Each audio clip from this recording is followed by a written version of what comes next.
Siku moja watoto wawili watukutu walikwenda kuiba. Watoto wale watukutu walikwenda kuiba sokoni. Walipofika sokoni, walikwapua kapu la samaki wakakimbia nalo. Wakaambizana ya kwamba wachague sehemu ambayo watakwenda kujificha, wagawane samaki wale pasipo mtu yeyote kuwaona. Wale watoto watukutu wakiwa hawana haya wala uoga, wakachagua kwenda kugawana samaki wale katika viwanja vya makaburi. Walipofika kwenye lango la makaburi, wakati wakiruka ukuta waingie ndani, wakaangusha samaki wawili pale mlangoni. Lakini kwa hofu watu wasije kuwaona, wakakimbia wakaruka kuingia ndani ya makaburi pasipo kuwaokota wale samaki, wakawaacha pale pale. Wakenda zao na kuingia mpaka katikati ya msitu wa makaburi, kisha wakaanza kugawana. Wakagawana wakihesabu, mmoja wa kwako, mmoja wa kwangu, mmoja wa kwako, mmoja wa kwangu. Wakati wakiendelea kugawana samaki wale, katika njia inayopita kando ya yale makaburi akapita mlevi. Mlevi yule akasikia sauti zikitoka katikati ya makaburi zikisema, mmoja wa kwako, mmoja wa kwangu, mmoja wa kwako, mmoja wa kwangu. Mlevi akastuka mno, akatoka mbio kwa hofu. Mlevi yule alikimbilia katika kanisa. Alipokwenda kanisani, akamfuata mchungaji na kumwambia, Shetani na Mungu wapo makaburini pale, wanagawana roho zilizopo pale makaburini. Wanaambizana kabisa, mmoja wa kwako, mmoja wa kwangu. Namna hiyo wanagawana. Mchungaji akastaajabu kwa habari hizi alizoletewa na mlevi, kisha akamwambia, hebu twende nikakione na kuthibitisha hiko ulichosema umekisikia. Wakaambatana wote mpaka pale makaburini. Walipofika pale, wakiwa pale mlangoni, wakazisikia sauti zile zikiendelea kuhesabu kwa kugawana, mmoja wa kwako, mmoja wa kwangu. Wote wawili wakatupiana jicho la kutazamana. Je, ninachokisikia na wewe unakisikia hivyo hivyo? Wale watoto wawili watukutu wakaambizana na wale wawili waliopo pale mlangoni, mmoja wa kwako, mmoja wa kwangu. Mchungaji na yule mlevi wote wakahamaki. Kwa taharuki kubwa wakatimua mbio. Aibu zaidi ni kwamba mchungaji alikuwa mbio zaidi ya mlevi. Hadithi hii ina funzo kubwa sana. Funzo katika hadithi hii ni kwamba wenye tamaa na wenye kufanya wizi hawana aibu, na wao tofauti yao kubwa na wasionacho ni kwamba hawana uoga. Taishia hapo tu, lakini kamata funzo hili vizuri, litakufaa kesho. Karibu kuitazama sehemu ya pili ya simulizi ya wafalme wa biashara ya madawa ya kulevya Afrika, simulizi inayoambatana na historia ya nchi ya Guinea Bissau, taifa dogo lililoitetemesha dunia kwa biashara haramu ya madawa ya kulevya. Inaitwa The First African Narco State.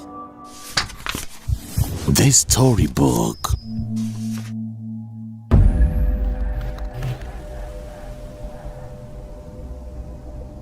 Baada ya General Nawaye kuuawa kwa bomu alilotegeshewa ofisini kwake, Rais Vieira, ambaye alikuwa ni hasimu wake wa waziwazi, alitoa matamko ya kujisafisha akikanusha kuhusika na mauaji hayo. Rais Vieira inaaminika alifanya hivyo ili kuepusha kuwindwa na watu wa Jenerali Nawaye kwa lengo la kulipiza kisasi, hasa akitegemea watakuwa ni watu kutoka jeshini. Na alikuwa anajua kwamba hilo linawezekana kwa asilimia kubwa sana. Hata mataifa ya kigeni yaliona hivyo. Kwa mfano, Angola kupitia ubalozi wake hapo Guinea Bissau walikuwa tayari kumpa hifadhi ndani ya jengo la ubalozi mpaka pale upepo mbaya utakapopita. Ila Rais Vieira alikataa kwa kuhofia itatengeneza mazingira rahisi zaidi ya kupinduliwa na kutolewa madarakani. Na kumbe ni kweli, wakati huo kikao cha siri kilikuwa kikifanyika baina ya maafisa waandamizi wa jeshi ambao walikuwa watu wa karibu sana na Jenerali Nawaye. Mfano, alikuwepo Ibrahima Papa Kamara, wakati huo tayari alishakuwa mkuu wa jeshi la anga. Pia alikuwepo Jenerali Antonio Injai, ambaye miezi michache nyuma alipandishwa cheo na kuwa naibu mkuu wa majeshi. Wakawepo na maafisa wengine wa jeshi wengi. Wote kwa sauti moja wakakubaliana kulipiza kisasi kwa kumuua Rais Vieira, wakiamini ndiye aliyemuua Jenerali Nawaye. Kesho yake, ikiwa ni Machi 2 mwaka 2009, kundi kubwa la wanajeshi likavamia makazi ya Rais Vieira. Safari hii wakakizidi nguvu kikosi chake cha ulinzi na kumkamata Rais Vieira akiwa hai. Wakampiga sana na kisha kummalizia kwa kumtandika risasi. Hivyo wakamuua. Nchi ikatingishika na kuamini jeshi limetekeleza mapinduzi. Ila siku hiyo hiyo msemaji wa jeshi akaongea na vyombo vya habari na kusema hakuna mapinduzi ya kijeshi. Mauaji hayo lengo lake halikuwa mapinduzi. Na kinachofuata sasa, katiba itafuatwa na spika wa bunge atachukua nafasi ya urais wa nchi hiyo. Ataishika kwa muda nafasi hiyo mpaka pale uchaguzi mkuu utakapofanyika na kupatikana rais mpya. Basi Bwana Raimundo Pereira aliyekuwa spika wa bunge akaapishwa na rais wa mpito, huku akijua kwa jinsi nchi ilivyo ana kibarua kigumu mbele yake. Mkuu wa majeshi mpya akawa Jenerali Zamora Induta, na Injai akaendelea na nafasi yake ya kuwa msaidizi wa mkuu wa majeshi. Kwa upande wa biashara ya madawa ya kulevya haikutingishika, ila kulikuwapo na mabadiliko ya makundi ya wanufaikaji. Sasa makundi mengine yote yakawa yamekufa, likabaki kundi la vigogo wa jeshi tu. Hao pekee ndio wakasalia kuwa wanaonufaika na biashara hiyo haramu ya madawa ya kulevya.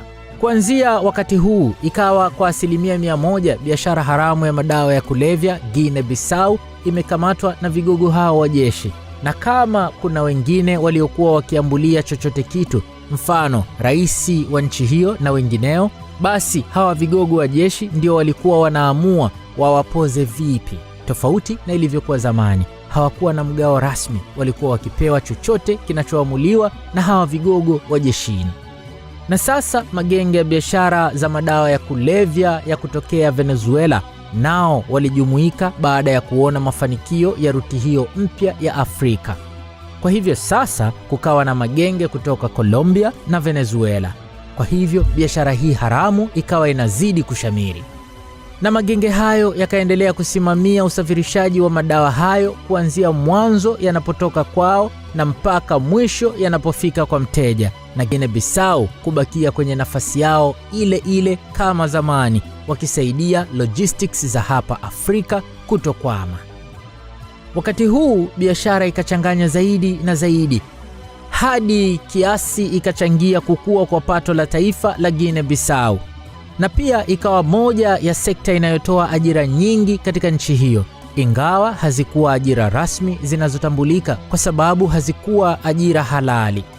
Baada ya uchaguzi mkuu uliohitimika mwezi Julai mwaka 2009, kukapatikana rais mpya Bwana Malam Bakai Sanya, yule aliyeshika nafasi ya pili katika uchaguzi mkuu wa mwaka 2005 nyuma ya Vieira. Na alipoingia madarakani hakufanya mabadiliko yoyote jeshini, kwani alitambua nguvu waliokuwa nayo jeshi na alihofia kuanzisha uhasama nao, itamfanya aongoze nchi akiwa amekalia kiti cha moto. Huo ulikuwa mwendelezo wa serikali kuwa chini ya unyayo wa jeshi nchini humo. Na hata ahadi yake aliyokuwa akiitoa kipindi cha kampeni kwamba atapambana na wanaojihusisha na biashara ya madawa ya kulevya ilipotelea hewani na kuonekana ilikuwa ni siasa tu aliyoitumia kumsaidia kutafuta njia ya kuingia ikulu. Huko Gambia, Rear Admiral Nachuto akapakumbuka nyumbani. Akapiga darubini yake na kuona ni muda sahihi kurudi kwao Guinea Bissau, kwa sababu hasimu wake aliyemfanya akimbie nchi, Rais Vieira, ameshakufa. Ingawa kesi yake ya kutekeleza jaribio la mapinduzi bado ilikuwepo katika mahakama ya kijeshi. Mwezi Disemba mwaka 2009, Rear Admiral Nachuto akaanza safari ya siri bila kumshirikisha yoyote huko kwao Guinea Bissau. Hakumshirikisha hata Injai, japo alikuwa swahiba wake. Akaamua aende zake tu kimya kimya. Akaenda na kufika salama mji wa Bissau ambao ndio mji mkuu wa nchi yao. Tena alifika bila kushtukiwa na yeyote, na moja kwa moja akaenda ofisi za Umoja wa Mataifa na kuomba hifadhi ya ukimbizi. Akalenga akae hapo chini ya ulinzi wao Umoja wa Mataifa kwa muda, katika kipindi ambacho alilenga kushughulikia na kuimaliza kabisa ile kesi inayomkabili, ili baada ya hapo awe huru kuishi hapo kwao, na kama ikishindikana atarejea tena uhamishoni nje ya nchi. Serikali ya Guinea Bissau ilipojua juu ya kurudi kwake, wakauomba Umoja wa Mataifa imkabidhi kwao Rear Admiral Nachuto ili kesi yake isikilizwe na ahukumiwe kwa kosa lake la kufanya jaribio la mapinduzi. Ila ikawa jambo gumu kwa Umoja wa Mataifa, sababu wanabanwa na sheria, kwani sheria zinawataka kumlinda mtu kama Nachuto anapokimbilia kwao kuomba hifadhi. Na hiyo ikawakasirisha sana serikali ya Guinea Bissau, na walichofanya ni kuendelea kuwatia pressure Umoja wa Mataifa ili watii ombi lao. Kwa mwitikio huo wa serikali, Rear Admiral Nachuto akaona wazi kilichomleta hakiwezi kufanikiwa, na anachokifanya hakina tofauti na kujitupa kwenye bwawa la mamba. Ila hakukata tamaa, akajaribu kuendelea na harakati zake, lakini sasa akaanza kuwatafuta zaidi marafiki zake wa zamani, hasa wa jeshini, akijua wana nguvu ya kuweza kubadilisha hayo mazingira ya kupingwa, na wakiamua wanaweza kuituliza hata serikali isimfanye kitu.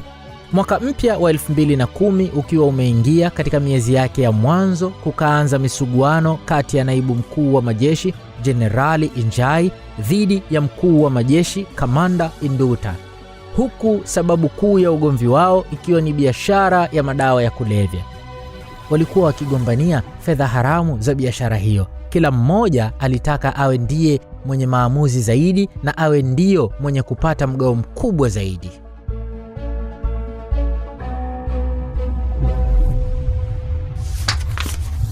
The Storybook.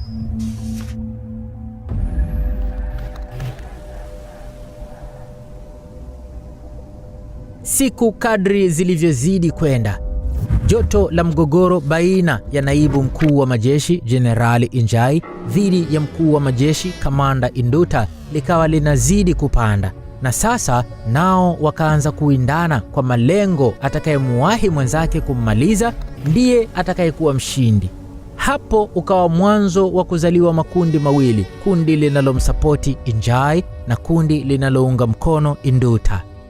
Kundi la Induta lilihusisha mpaka kiongozi mkubwa wa kisiasa Carlos Gomez Jr. ambaye alikuwa waziri mkuu na pia rais wa chama tawala kwa wakati huo, PAIGC.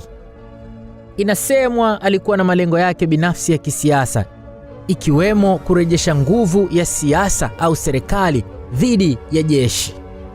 Kundi la Injai lilihusisha wanajeshi tu, akiwemo Rear Admiral Nachuto ambaye alikuwa bado ofisi za Umoja wa Mataifa amejificha kwa wakati huo. Tarehe 1 Aprili mwaka 2010, kundi la Injai likaelekea ofisi za Umoja wa Mataifa na kuweka shinikizo, wanataka wakabidhiwe Rear Admiral Nachuto waondoke naye, ambaye naye Nachuto akasapoti shinikizo hilo, kwa maana sasa kapata kundi analoelewana nalo na limekubali kumsapoti. Umoja wa Mataifa haukuwa na namna zaidi ya kutii amri na kumwachia Nachuto achukuliwe na hili kundi la kina Injai. Na kuanzia hapo Rear Admiral Nachuto naye akawa sehemu ya uongozi wa kundi linalomuunga mkono Jenerali Injai. Kundi hilo likaanza operesheni zake za kimkakati. Kwanza kabisa likajigawa katika vikosi viwili. Kikosi cha kwanza kikiwa na jukumu la kwenda kumkamata waziri mkuu na kikosi kingine kiende kumkamata mkuu wa majeshi Induta pamoja na maafisa wengine 40 wa jeshi ambao ndio safu yake anayoitegemea. Operation hizo zote mbili zikafanikiwa. kile kikosi cha kwanza kikafanikiwa kumteka waziri mkuu na kikosi cha pili kikafanikiwa kumteka mkuu wa majeshi na hao maafisa wake waandamizi. Wote wakawa mikononi mwao. Baada ya operesheni hizo kukamilika tu, zikasambaa taarifa kuwa kuna jaribio la mapinduzi. Ila haraka Injai na Rear Admiral Nachuto wakajitokeza hadharani na kukanusha kwamba hakuna jaribio lolote la mapinduzi, huku wakisema kinachoendelea ni mgogoro tu miongoni mwao wanajeshi na serikali isijali, iendelee tu na shughuli zake. Jambo hilo ni la kupita tu, watamalizana nalo wenyewe wanajeshi. Rais Sanya akawasiliana na Jenerali Injai kuhusu waziri mkuu wake ambaye wamemkamata, na rais akaahidiwa kuwa waziri mkuu huyo ataachiwa huru muda mchache ujao watakapomaliza kumhoji. Na kweli ikawa hivyo. Walipomaliza kumhoji wakampeleka mpaka makazi ya rais, ila mkuu wa majeshi Kamanda Induta na wale maafisa watiifu kwake wakaendelea kuwashikilia. Jeshi bado lina nguvu kuliko serikali ya Guinea Bissau, hivyo Jenerali Injai akajitangaza yeye mwenyewe kujisimika nafasi ya ukuu wa majeshi, huku rais wa nchi akilazimika kubariki bila kujalisha ameridhika au la. Na mara kadhaa rais alimuomba Jenerali Injai amwachilie huru Jenerali Induta, ila akawa anamkatalia. Alikaa naye kizuizini mpaka pale ilipopita miezi 8 ndio akamwachilia baada ya kujiridhisha sio tishio tena kwake. Tarehe 8 Aprili mwaka huo wa 2010, taifa la Marekani likawataja Rear Admiral Nachuto pamoja na Brigadier Generali Kamara kuwa wafalme wa madawa ya kulevya Afrika, baada ya kujiridhisha na matendo yao walioyafanya kati ya mwaka 2007 na 2008. Ila wawili hao wakakanusha na kuwataka Marekani watoe ushahidi kuthibitisha tuhuma hizo. Jenerali Injai hakutajwa kwa sababu miaka hiyo iliyofanyiwa uchunguzi na kutolewa hizi tuhuma, yeye alikuwa bado na vyeo vya chini ndani ya jeshi, na hata kwenye hiyo biashara ya madawa ya kulevya uhusika wake ulikuwa ni mdogo bado ukilinganisha na hawa Rear Admiral Nachuto pamoja na Brigadier Generali Kamara. Sasa Jenerali Injai akaanza mchakato wa kumrejesha Rear Admiral Nachuto katika nafasi yake jeshini, na hatua ya kwanza ilikuwa ni kufuta kesi yake iliyokuwa katika mahakama ya kijeshi, na hilo likafanyika kweli. Na baada ya hapo Injai akamtaka rais afanye uteuzi kwa mara nyingine tena Rear Admiral Nachuto akalie kiti cha mkuu wa jeshi la maji, na tarehe 8 Oktoba mwaka 2010 ikafanyika hivyo. Rear Admiral Nachuto akateuliwa kuwa mkuu wa vikosi vya jeshi la maji. Marekani ikaonyesha masikitiko makubwa sana na kulaani uteuzi huo. Ikajaribu kutia pressure uteuzi huo utenguliwe, ila haikusaidia kwa sababu serikali ilikuwa ikiendeshwa kwa remote, na remote iko kwa vigogo huko jeshini. Huu ukawa mwanzo wa Marekani kuandaa operation za kijasusi ili kuithibitishia dunia kuwa kweli hao viongozi wa jeshi wote ni vigogo katika biashara ya madawa ya kulevya. Na hilo likishakamilika, kitakachofuata itakuwa ni operesheni za kuvunja nguvu zao. Wakati huo wenyewe wote hawa Rear Admiral Nachuto, Brigadier Generali Kamara na Jenerali Injai walikuwa hawana habari kuwa Marekani tayari imewaweka kwenye kilengeo inawashughulikia. Kwa bahati mbaya, wenyewe wakati huo wakawa wanazidi kupalilia biashara yao ya madawa ya kulevya, wakiwaza kufungasha tu mipesa isiyohesabika toka katika mavuno ya biashara hiyo haramu. Na mojawapo ya kazi yao ya msingi ilikuwa ni kuhakikisha mzigo ukishatoka Colombia na Venezuela na ukishafika hapo Guinea Bissau, sasa wanaupokea na unakuwa chini ya uangalizi wao. Na wakati huu jukumu lao likaongezeka, ikawa wao ndio wenye dhamana ya kuutoa mzigo, kuusafirisha, kuupeleka mpaka nchi ambazo ndio mteja aliko, iwe ni Marekani, Ulaya au sehemu zingine za dunia.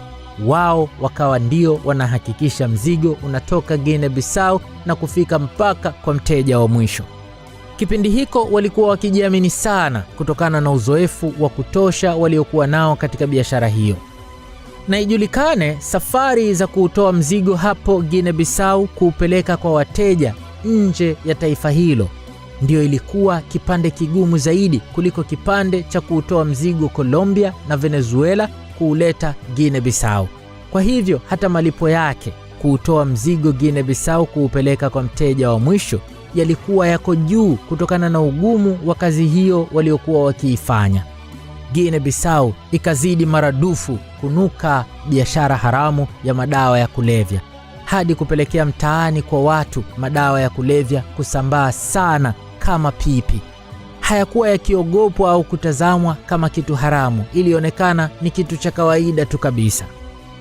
Ilipofika mwaka 2011, Marekani ikaona imefika wakati wa kutekeleza operation ya kijasusi dhidi ya wafalme wa madawa ya kulevya wa Guinea Bissau, kwa maana vigogo hao ndio walikuwa wanazidi kuwa tatizo na serikali ya nchi yao ilikuwa imeshazidiwa nguvu. Operesheni hizo za Marekani zilitekelezwa na kitengo cha kudhibiti na kupambana na madawa ya kulevya, Drugs Enforcement Agency, DEA.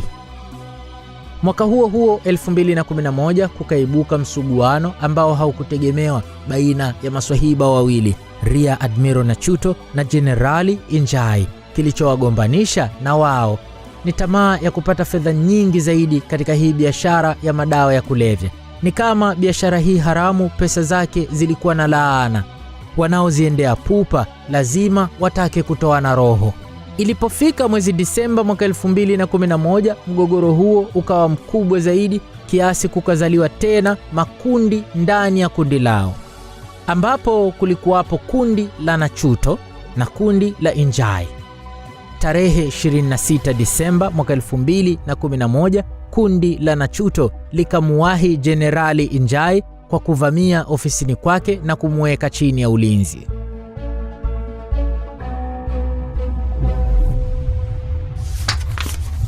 The Storybook.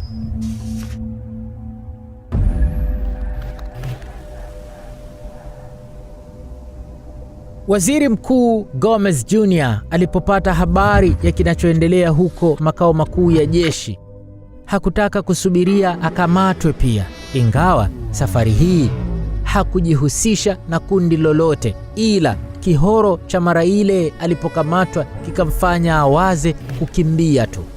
Wakati huo Rais Sanya alikuwa amekwenda Paris, Ufaransa kwa matibabu na kumwachia nchi huyo waziri mkuu wake. Na huyu waziri mkuu Gomez Jr. aliamini kama kinachoendelea ni jaribio la mapinduzi, basi lazima na yeye yuko hatarini, kwa maana wakati huo ni yeye ndiyo kaachiwa nchi, na kwenye mapinduzi ni lazima aliyeshika nchi asakwe na kudhibitiwa. Basi mheshimiwa waziri mkuu Gomez Jr. akaamua akimbilie ubalozini, ubalozi wa Angola, akakae huko kusikilizia upepo unavumaje. Huko jeshini vijana wa Injai wakapata taarifa mbaya kwamba mkuu wao ametekwa na kundi la Rear Admiral Nachuto. Basi haraka wakatoka na kuelekea makao makuu ya jeshi ambako walijua ndio yuko huko ameshikiliwa. Walipofika hapo kukaibuka mapigano makali na vijana hao wakafanikiwa kumkomboa Jenerali Injai. Na walipomkomboa tu, hapo hapo wakaanza kumsaka Rear Admiral Nachuto ambaye ndio alimteka Injai. Wakahaha kutaka wamkamate haraka kabla hajatoroka. Siku hiyo hiyo baada ya msako mkali wakafanikiwa kumkamata akiwa nyumbani kwake. Ushindi ukawa kwa Jenerali Injai na kundi lake. Ikawa wakati pia kwa Jenerali Injai na waziri mkuu kutoka hadharani na kuelezea kilichotokea pamoja na kuwahakikishia wananchi hali ni shwari na waendelee na shughuli zao za kujenga taifa. Rear Admiral Nachuto akatupwa gerezani na akawa amepoteza kila kitu. Sasa biashara ya madawa ya kulevya ikawa mikononi mwa Jenerali Injai na Brigedia Jenerali Kamara, ila pengo lake Nachuto likawa likionekana. Na Nachuto alikuwa ni jembe sana katika uendeshaji wa biashara haramu ya madawa ya kulevya, ila kizuri hakikosi kasoro. Nachuto alisahau kwamba Injai ndiye aliyemfanya afutiwe kesi mahakamani, ndiye aliyemfanya aishi kwa uhuru hapo alivyorudi mara hii Guinea Bissau, ndiye aliyemchukua na kumuingiza kwenye kundi lake na kumpa uongozi? Rear Admiral Nachuto alisahau kwamba Njai alimshinikiza rais amteue tena katika nafasi ya ukuu wa vikosi vya jeshi la maji. Yote hayo Rear Admiral Nachuto aliyasahau, akamgeuka Njai na kufanya jaribio la kummaliza. Lakini jaribio lake lilifeli na sasa yeye ndiye katupwa gerezani. Mwaka 2012 ukawa umeingia. Tarehe 9 Januari, taifa la Guinea Bissau likapata pigo kubwa sana. Rais Sanya akafariki. Kwa mujibu wa katiba yao, spika wa bunge ambaye alikuwa ni yule yule Pereira akaapishwa kuwa rais wa muda mpaka pale uchaguzi mkuu utakapofanyika na kupatikana rais mpya. Siku ya uchaguzi ikachaguliwa kuwa tarehe 18 Machi mwaka 2012. Wagombea wakaanza kujitokeza na jumla wakafikia 9, ambapo wawili waliokuwa na ushindani zaidi ilikuwa ni waziri mkuu Gomes Jr. na Kumba Yala, yule aliyekuwa rais katika kipindi cha mwaka wa 2000 mpaka 2003. Jeshi lilimtaka na kumuunga mkono bwana Kumba Yala, ila walifanya hivyo kwa siri kubwa ili isilete maneno ndani na nje ya nchi. Kuna sababu kuu mbili zilizofanya jeshi la Guinea Bissau kuchagua kumuunga mkono bwana Kumba Yala. Moja, kabila lake lilikuwa na watu wengi zaidi jeshini na ndio kabila kubwa zaidi huko Guinea Bissau. 2, walimuona Gomes Jr. ni rafiki wa taifa la Angola na mtu hatari kwa biashara yao ya madawa ya kulevya. Gomes alikuwa na ukaribu mkubwa na taifa la Angola toka akiwa waziri mkuu. Mfano, aliwahi kusimamia kidete swala la Angola kuleta wakufunzi wake wa kijeshi hapo Guinea Bissau kwa ajili ya kulifumua na kulisuka upya jeshi la nchi hiyo, na alifanikiwa hilo mwaka 2011. Viongozi waandamizi wa jeshi hapo Guinea Bissau hawakufurahishwa, sababu malengo yake yalikuwa ni kuufumua mfumo ambao una maslahi kwao, hivyo walibaki na kinyongo naye. Na kwa upande wa biashara ya madawa ya kulevya, Gomes alikuwa akionyesha wazi anapinga kiukweli kabisa biashara hiyo, tofauti na viongozi wengine wa kisiasa waliokuwa wanafiki, wanapinga kiuongo ili kujisafisha tu mbele ya macho ya dunia. Mfano hai alipolifanya lile la kuleta wakufunzi wa Angola, ililenga kuunda jeshi jipya na kuvunja nguvu ya vigogo wa jeshi wanaoendesha biashara ya madawa ya kulevya. Sasa kiujumla, mtu wa aina hiyo akiwa rais, waliona atawasumbua kwa kuzidisha ushirika na mataifa mengine yatakayowapa upinzani zaidi. Mfano, walihofia ataunga urafiki na Marekani. Siku ya uchaguzi ikafika na matokeo yakatoka. Gomes Jr. akapata 48.97% ya kura zote na Kumba Yala akapata 23.36%. Na kwa sababu hakuna aliyekuwa amefikisha kupata zaidi ya 50%, ikatangazwa uchaguzi utarudiwa kwa awamu ya pili na utafanyika Aprili 22 mwaka huo wa 2011. Ila bwana Kumba Yala na wagombea wengine 4 wakapinga matokeo hayo kwa kudai kulikuwa na dhulma nyingi zilizofanyika kumpendelea Gomes. Na Kumba Yala akagoma kushiriki tena katika uchaguzi huo kwa awamu ya pili mpaka pale malalamiko yake yatakaposikilizwa na kutatuliwa, ili aamini uchaguzi huo wa awamu ya pili utakaofanyika utakuwa wa huru na wa haki. Jeshi nalo likapiga mahesabu yake na kuona kabisa Gomes Jr. anakwenda kushinda hata katika huo uchaguzi wa awamu ya pili, na wao hawakutaka kulikubali hilo. Tarehe 12 Aprili, jeshi likatekeleza mapinduzi dhidi ya serikali ya muda ya Pereira ili kupata mwanya wa kudhibiti Gomes asiingie madarakani katika uchaguzi utakaofanyika kwa awamu ya pili, kusiwepo tena uchaguzi. Jeshi likawakamata Gomes Jr. na Pereira kabla hawajakimbilia balozini kujificha, na kisha wakatangaza wameangusha utawala wa kiraia pamoja na kufuta uchaguzi mzima, na hakutakuwapo tena na uchaguzi mpaka mwaka 2014. Kila pande ya dunia ikalaani na kutambua mapinduzi hayo kama cocaine coup, mapinduzi yaliyofanywa na wanajeshi vigogo wauza cocaine, wauza madawa ya kulevya ambao wameingilia uchaguzi na kufanya hayo mapinduzi yao kwa lengo la kulinda biashara yao haramu ya madawa ya kulevya. Tarehe 16 Aprili mwaka 2011, jeshi likaruhusu kuundwa kwa serikali ya mpito. Limefanya hivyo kutokana na presha kutoka mataifa ya nje na isionekane jeshi linataka kuanzisha utawala wa kijeshi. Vyama vyote vya kisiasa vilishiriki katika mchakato huo kasoro kilichokuwa chama tawala PAIGC. Mwezi Mei mwaka 2011, rais wa muda akachaguliwa ambaye alikuwa ni spika wa bunge na mgombea uraisi katika uchaguzi mkuu wa mwaka huo, aliyekuwa ameshika nafasi ya 3 katika ile awamu ya kwanza ya uchaguzi, Manuel Serifo Namajo. Umoja wa Mataifa haukuacha hili lipite bure. Ukawawekea vikwazo viongozi wa jeshi 5 waliohusika na mapinduzi yale ya kijeshi ya hapa juzi, ambao ni Jenerali Injai, Brigadier Jenerali Kamara, Meja Jenerali Mamadou Toure Kuruma, Jenerali Estavo Namena na Luten Kanali Daba Nawalna. Hawa waliowekewa vikwazo hivi hawakustuka sana kwa sababu walilitegemea hilo.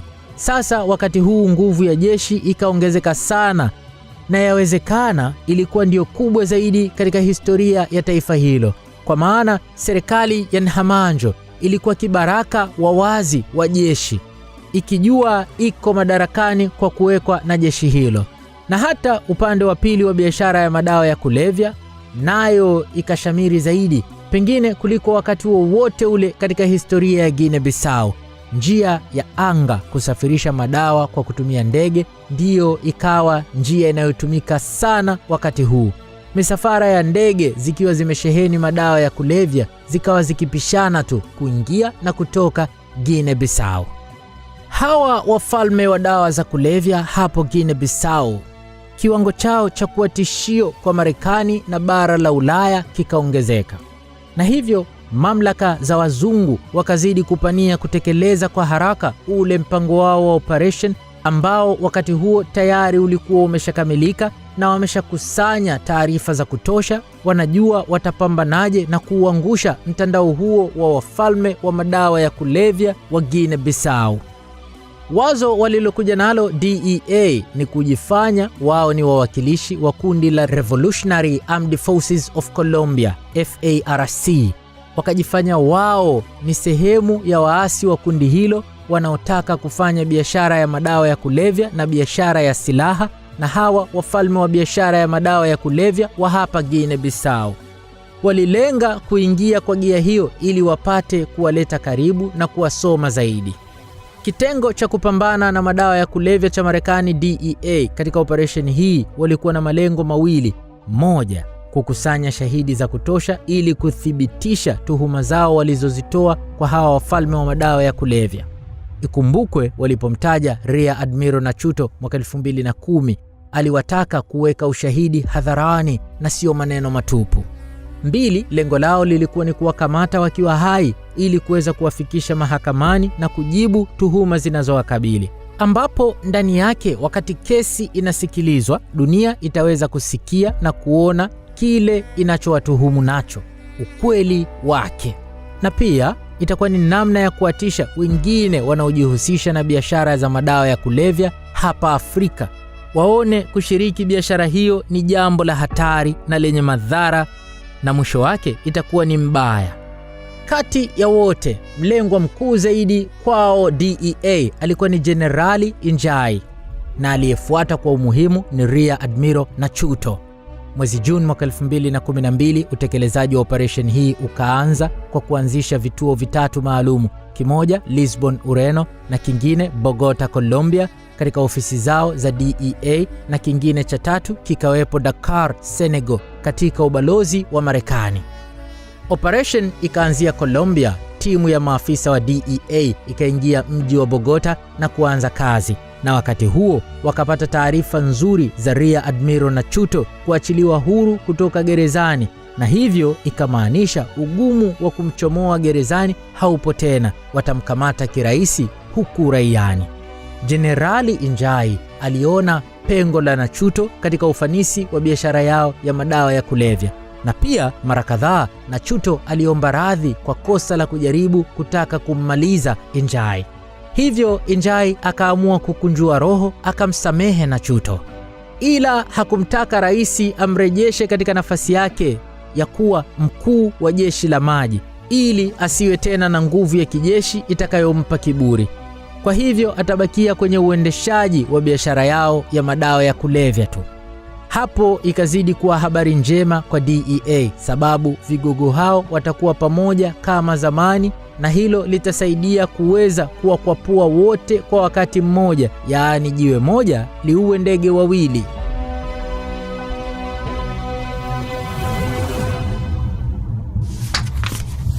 The Storybook.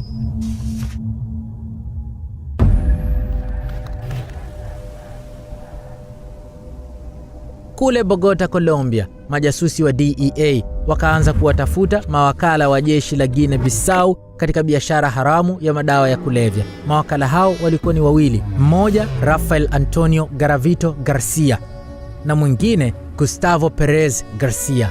Wote walikuwa ni raia wa Colombia.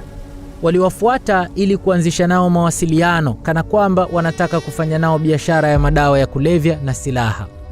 Walipowapata wakajitambulisha kuwa wao ni wawakilishi wa lile kundi la kiasi la FARC, na wamewajua hawa jamaa kupitia washirika wao wa magenge mengine ya uhalifu, na wakasema shida yao ni kufanya kazi na Guinea Bissau kutokana na mafanikio wanayoyapata wenzao katika biashara ya madawa ya kulevya huko Guinea Bissau, na wao wametamani kushiriki. Hawa mawakala wakawarudia vigogo wa biashara ya madawa ya kulevya wa Guinea Bissau, na wakati huo Rear Admiral Nachuto ndio ameshikilia usukani. Alipofikishiwa ombi hilo likamfurahisha sana, kwa sababu anawajua FARC kuwa ni kundi lenye nguvu, hivyo akaona lazima watakuja na biashara nono. Hakujua kumbe ni mtego. Watu hao ni majasusi wa Marekani na si wanakundi wa FARC. Basi akataka kuonana nao haraka iwezekanavyo ili mazungumzo yaanze, na majasusi hao wa DEA wakasema ni vyema huo mkutano wao wakaufanyie Dakar, Senegal, wakidai wanaamini ni mahala salama zaidi na jirani kwa Guinea Bissau, kwa maana nchi hizo zinapakana. Hiyo haikuwa na shida kwa upande wa Guinea Bissau. Kumbe hawa majasusi wa DEA walitaka waonane na vigogo hawa wa biashara haramu ya madawa ya kulevya hapo Dakar, kwa sababu ni kituo chao cha kazi, na wanawavuta huko makusudi ili kuanza kuwaandaa kisaikolojia wazoee kukutana nao huko Dakar mara nyingi katika majadiliano ya biashara yao. Na kwao DEA itakuwa rahisi kutegesha kamera na vinasa sauti kwa ajili ya kutimiza lengo lao la kukusanya ushahidi. Mwezi huo huo June, wale mawakala, majasusi wa DEA na wawakilishi wa jeshi wakiongozwa na Rear Admiral Nachuto wakafika salama jiji la Dakar na kuonana kwenye hoteli fulani iliyokuwa imeshaandaliwa na DEA. Mambo kama kamera, vinasa sauti na vinginevyo vya kukusanya ushahidi vilikuwa vimekaa mahali pake kimaficho, vimetegeshwa vizuri na kunasa kila kinachoendelea. Hapo yakaendelea mazungumzo ya awali kwa siku kadhaa. Rear Admiral Nachuto alivutiwa sana kwa kuwaona hawa waliokuja ni wateja kweli, tena wamekuja na ofa nono. Hivyo akawaahidi kwa haraka wataendelea kujadiliana mpaka wafikie makubaliano mazuri ya kuanza biashara. Akarudi na timu yake nyumbani, huku DEA nao wakijifanya wanarudi Colombia kuwajuza wenzao wa FARC kilichojiri. Na katika makutano yao haya ya kwanza tu kabisa, majasusi wa DEA wakauona ulinzi mkubwa alionao Rear Admiral Nachuto. Alikuwa akilindwa zaidi ya rais.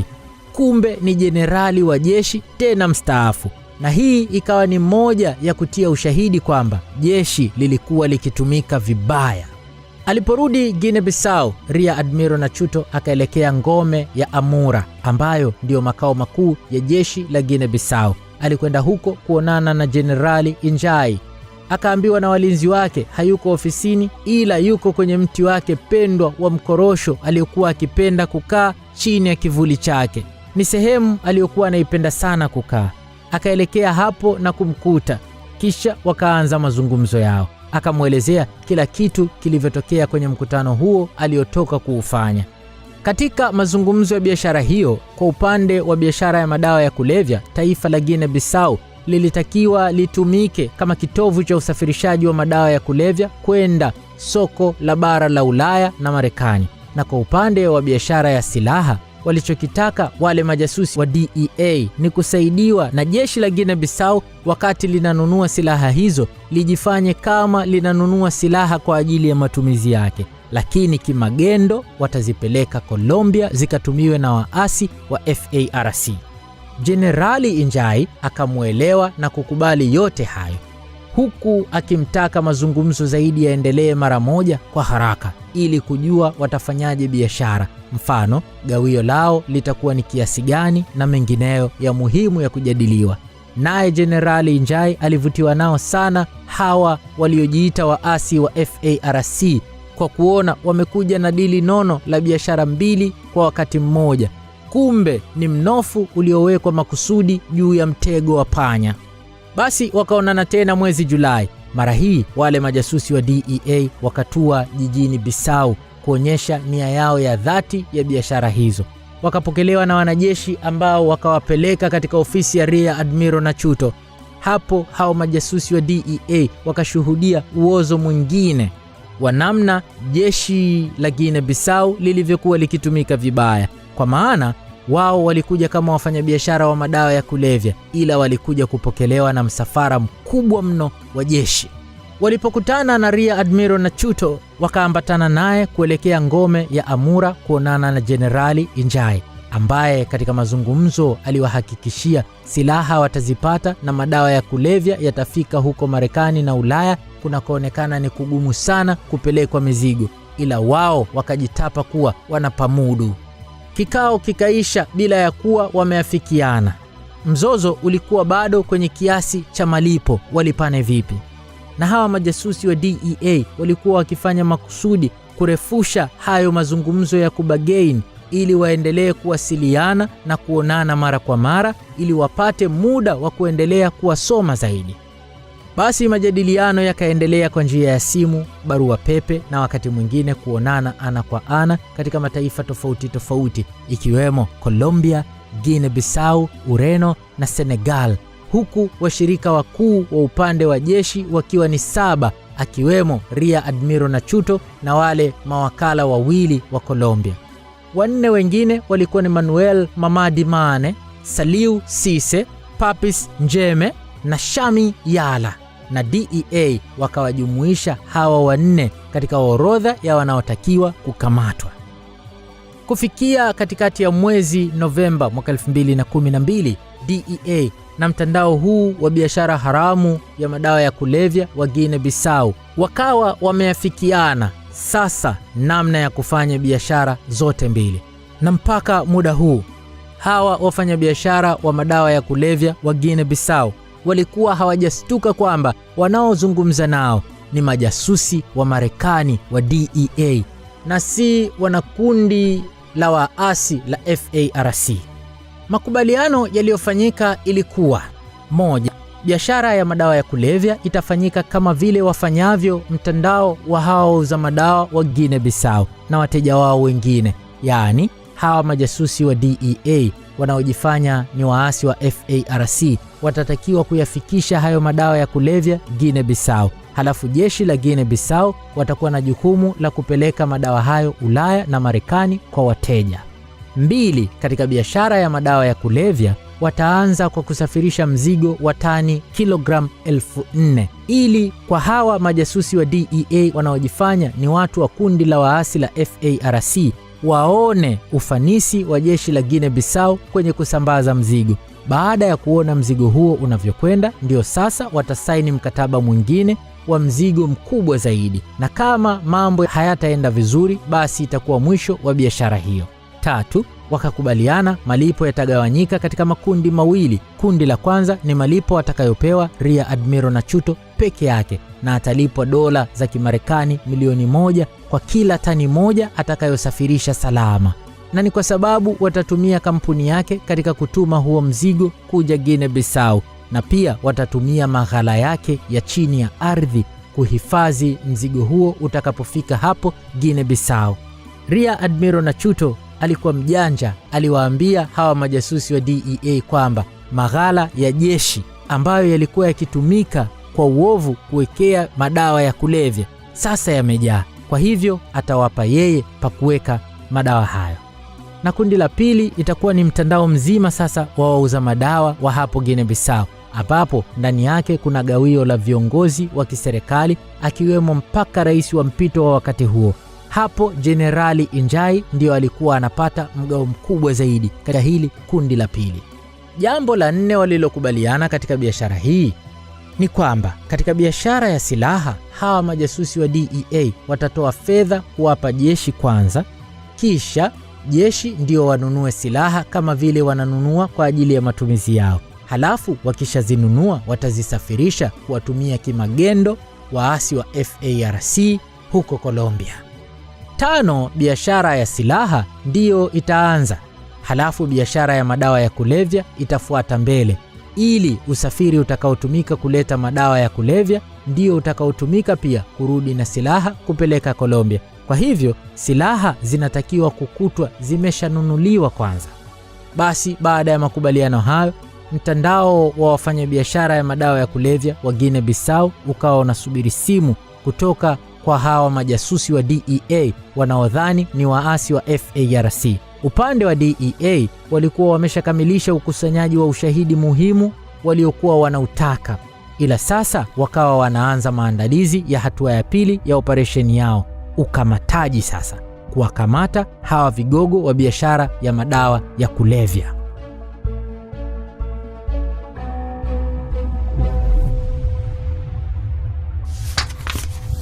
The Storybook.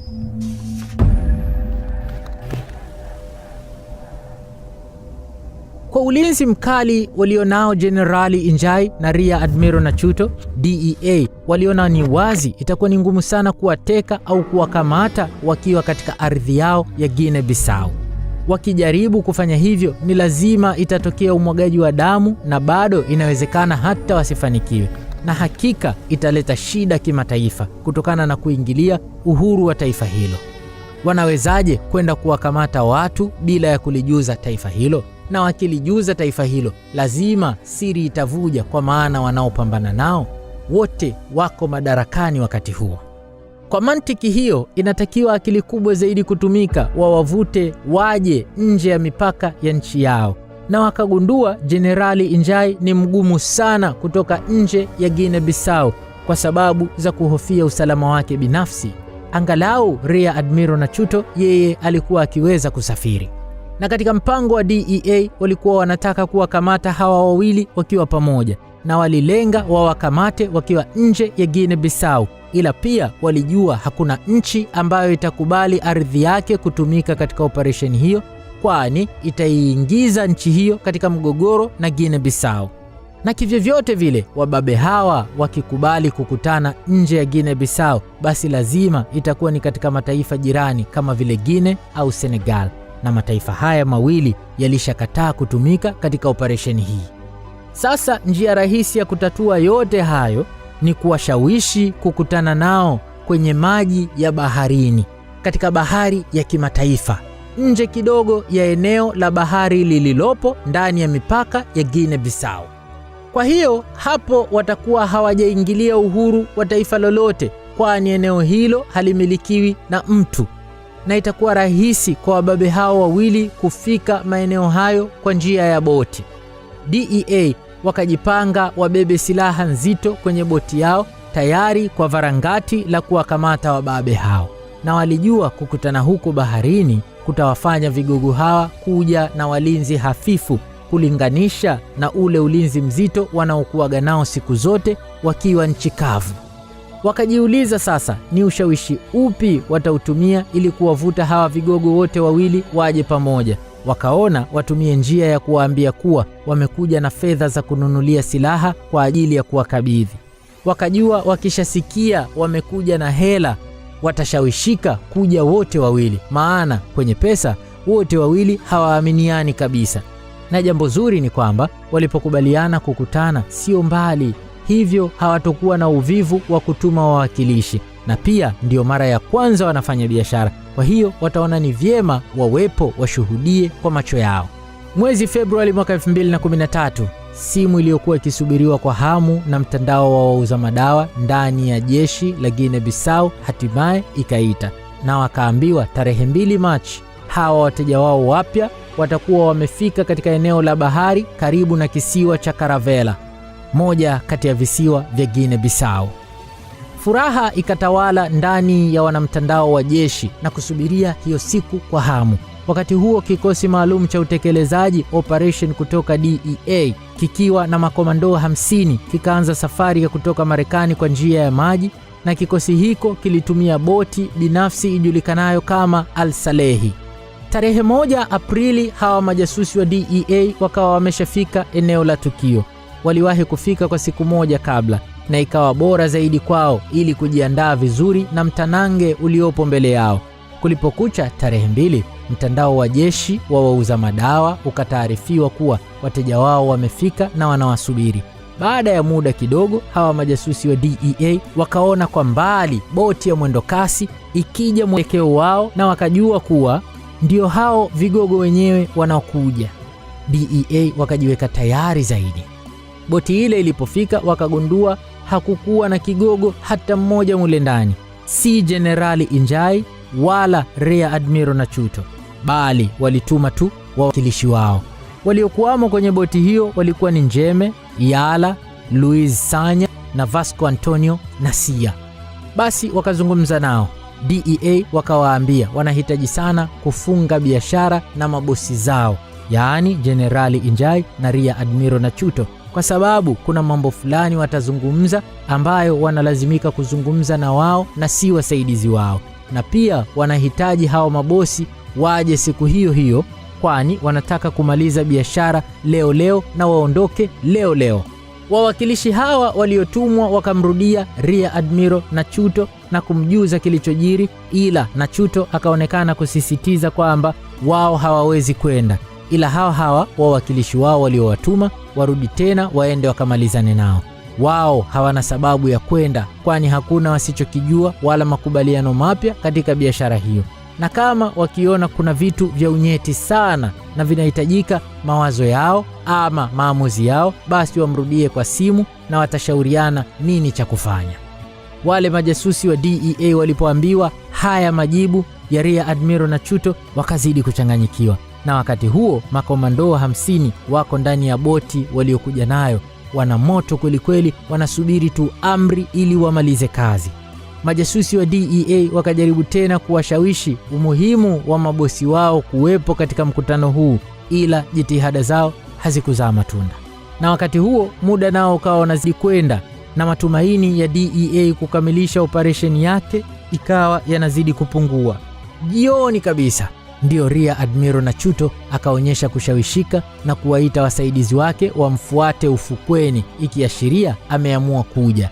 Basi wakamfuata, na baada ya muda wale wasaidizi wake wakaonekana wakirudi, ila wamekuja na Rear Admiral Nachuto peke yake bila ya Jenerali Injai. Walipofika wale majasusi wa DEA wakamuulizia Jenerali Injai yuko wapi, na wakaambiwa alishapanga kuja naye alikubali, ila dakika za mwisho kabisa alighairi kuja kwa sababu zilizoko nje ya uwezo wake. DEA wanaamini aliahirisha kwa sababu muda ulikuwa umekwenda sana, kunaelekea kuwa usiku. DEA ilikuwa na mpango mbadala, endapo mmoja wao hatokuja basi watamkamata aliyekuja, kisha watamtumia kama chambo kumkamata mwingine ambaye hajaja. Ila bahati mbaya sana muda haukuwa rafiki, kwani giza lilikuwa limeshaanza kuingia. Kwa muda huo inasemwa kuwa Jenerali Injai alikuwa ameshashtuka kwamba ule ulikuwa ni mtego, na ndio maana dakika za jioni kabisa akaahirisha kwenda. Basi Rear Admiral Nachuto akakaribishwa ndani ya boti ya wale majasusi wa DEA na kukaribishwa mvinyo kabla ya pesa kuletwa na kufunga biashara. Wakati akigonga mvinyo, ghafla akashangaa makomando 50 wanaibuka kutoka kusikojulikana na kumuweka chini ya ulinzi yeye na vijana wake. Hapo Nachuto na vijana wake wakajua wamekwisha.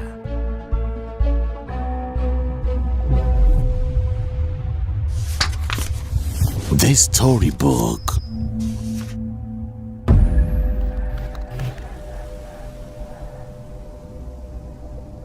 Baada ya DEA kumtia nguvuni Rear Admiral Nachuto na vijana wake, wakaanza safari kuelekea Cape Verde, na walipofika huko wakawapandisha kwenye ndege binafsi na kuanza safari ya kuelekea New York, Marekani, wawapeleke kujibu tuhuma zinazowakabili. Operation hiyo ikaendelea kwa siku 2 mbele mpaka kufikia April 4 wakawa wamewakamata wale mawakala wawili wa Colombia wanaofanya kazi na hawa vigogo wa Guinea Bissau. Pia wakawakamata Mane na Sise wakiwa wanajaribu kukimbia. Walikuwa katika moja ya nchi ya ukanda wa Afrika Magharibi. DEA wametunza, hawajasema ni nchi gani. Taarifa zilipolifikia jeshi na serikali ya Guinea Bissau, wakalaani kilichofanywa na DEA na wakataka hao waliokamatwa waje kushtakiwa nchini mwao na si kwenda kushtakiwa huko Marekani. Marekani ikajibu kwa kusema haki haitotendeka kwa maana taifa hilo ni narco state na failed state. Yaani ni taifa ambalo limesha kufa na taifa ambalo sasa linaendeshwa na vigogo wa biashara ya madawa ya kulevya. Watawezaje kuwahukumu wenzao? Tarehe 6 April mwaka 2013 kesi yao ikaanza kuunguruma kule New York, huku mashtaka yakiwa ni yale yanayohusiana na madawa ya kulevya pamoja na kushiriki biashara haramu ya silaha kinyume cha sheria. Ikafika mwaka wa uchaguzi mkuu wa Guinea Bissau mwaka 2014, na muda huo bado kesi ilikuwa ikiendelea kusikilizwa. Tarehe 18 Mei mwaka 2014, mgombea wa urais kupitia chama cha PAIGC Jose Mario Vaz akaibuka mshindi wa kinyang'anyiro cha urais na kuwa mwisho wa utawala wa mpito wa Nhamanjo. General Injai na jeshi zima wakatambua na kuheshimu mchakato mzima wa uchaguzi huo. Rais Vaz akawa na mtihani mkubwa sana mbele yake wa kudili na jeshi, hasa mkuu wake wa majeshi ambaye anatajwa sana kuwa ni mfalme wa biashara ya madawa ya kulevya, na anaendelea na biashara hiyo hata baada ya mshirika wake kukamatwa na DEA mwaka 2013. Kipindi hiko kikubwa alichokifanya ni kuongeza umakini sana na kuimarisha ulinzi wake. Mwezi Septemba, Rais Vaz akaingia makubaliano na Jenerali Injai kuwa apumzike, astaafu nafasi yake ya ukuu wa majeshi, na sababu ni kutokana na yanayoendelea kusemwa juu yake. Na sehemu ya makubaliano yao yanayojulikana ni kwamba Jenerali Injai ataendelea kuwa na ulinzi mkubwa hata baada ya kustaafu. Tena wanajeshi wa kumlinda atawachagua yeye mwenyewe. Na pia wakakubaliana akistaafu serikali haitomkamata na kumkabidhi kwa mataifa ya nje yanayomtafuta kama vile Marekani. Hayo wakakubaliana, lakini kuhusu swala la kuendelea kwa biashara ya madawa ya kulevya haijulikani waliafikiana vipi. Ila biashara hiyo ilikuwa ikionekana kuendelea. Rasmi ikatangazwa kustaafu kwa Jenerali Injai bila kutajwa sababu ya kuondolewa kwake, na Jenerali Biagu Nantan akachukua nafasi yake. Huyu naye alikuwa ni mtu wa kabila la Wabalanta na kuendelea kuwa kabila lenye nguvu zaidi jeshini. Jenerali Injai akaelekea zake nje ya mji kuanza maisha ya ustaafu, ila mara kadhaa akawa anakwenda mji mkuu wa Bissau kwa ajili ya mambo yake binafsi, ikiwemo biashara ya madawa ya kulevya. Ikumbukwe Brigadier Generali Kamara kwa kipindi hiki alikuwa bado yuko jeshini katika nafasi yake ile ile ya mkuu wa jeshi la anga. Tarehe 4 Oktoba mwaka 2016 kule New York, mahakama ikatoa hukumu ya kifungo cha miaka 4 mpaka 6.5 jela. Hukumu iliyotolewa kwa Rear Admiral Nachuto na wenzie, ila tayari sehemu ya kifungo hiko walikuwa wameshaitumikia wakiwa mahabusu, na ikategemewa kwamba kuanzia mwaka huo huo wa 2016 wataachiwa huru. Na wakiwa mahabusu na gerezani walionyesha nidhamu ya hali ya juu pamoja na ushirikiano mzuri wa kuelezea namna mtandao wao wa madawa ya kulevya unavyofanya kazi, na ikawa msaada mkubwa sana kwa DEA. Na hii ndio ilipelekea Rear Admiral Nachuto na wenzake kupewa vifungo vya muda mfupi kwa sababu ya ushirikiano huu walioutoa.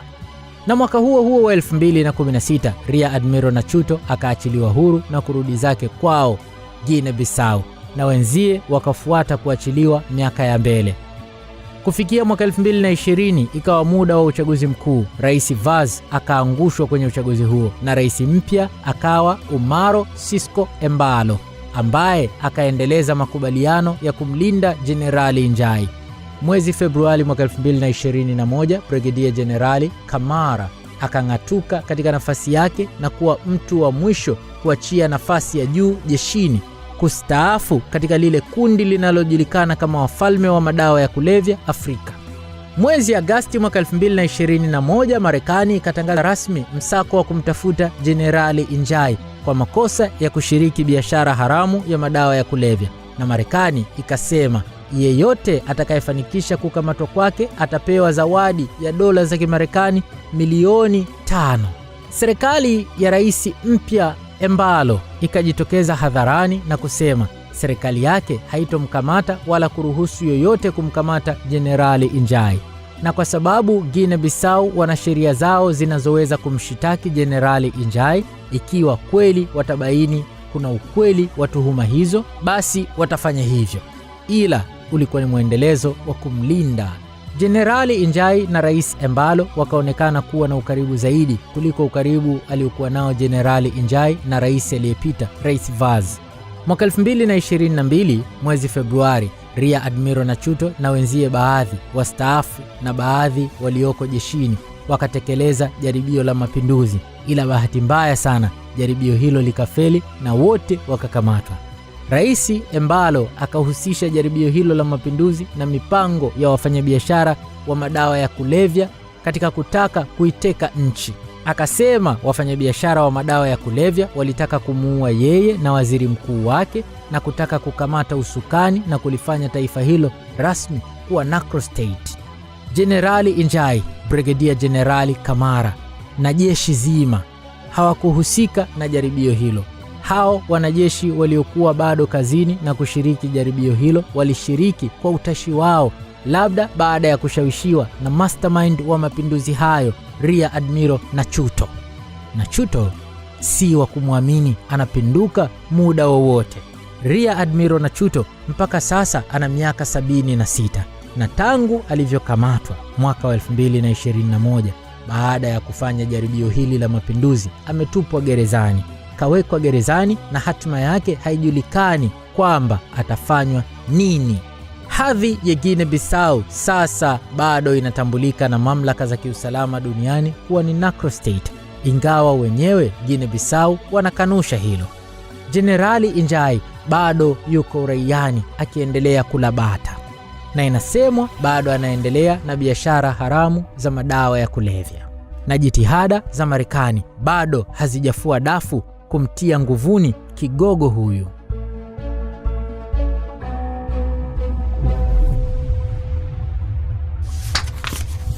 The Storybook. Siku moja mtu mmoja alikwenda msituni, mkononi mwake amebeba shoka. Alipoingia msituni, miti ya msitu ikaambizana, amekuja tena yule mtu, kwa maana ilijua yule bwana kila akija na shoka lake mkononi ataifyeka na kuiangusha miti mingi tu. Lakini yule aliyekuja kuikata ile miti, yeye hakusikia yale ambayo miti inasema, maneno ya uchungu. Miti ile sauti zake za kilio, yeye alisikia ni sauti nzuri za mziki wa msitu, upepo ukirindima katikati ya matawi ya miti na ndege wakisherehesha vizuri kwa sauti zao nyembamba. Lakini mti mmoja ukasema neno la busara la kuumiza, ukasema, shoka lile linalokuja kutufyeka mkono wake ni mwenzetu. Lishike funzo hili kwa umakini sana. Wanaotumaliza ni wenzetu.